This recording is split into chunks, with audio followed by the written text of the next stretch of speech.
Граѓаните разочарани од владините мерки во борбата против коронавирусот.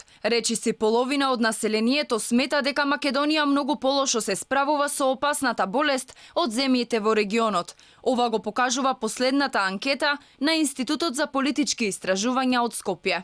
Истражувањето покажува дека за разлика од април, кога 39,7% од испитаниците биле задоволни од работата на надлежните, во јуни таа бројка е 17,2%. Незадоволството од работата на властите исто така порасна речиси тројно. Во април 12%, а во јуни 32% одговориле дека не се задоволни од работата на надлежните. Незадоволството во јуни е исто така поголемо во однос на април и за тоа како Македонија се справува со кризата во споредба со земјите од регионот. 48,3% сметаат дека тоа го правиме полошо, за разлика од април, кога 17,1% од испитаниците одговориле дека сме послаби од земјите во соседството. Резултатите од анкетата покажуваат дека мнозинството граѓани сметаат дека не ни се потребни избори сега.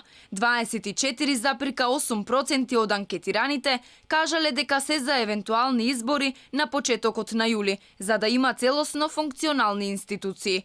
Наспроти ова, 40,2% се со став дека избори треба да има на крајот на август или септември, со цел да се намали ризикот од ново заразени и да се обезбеди поголема излезност. Испитувањето на јавното мислење е спроведено од 2 до 5 јуни на 1100 полнолетни испитаници во Македонија.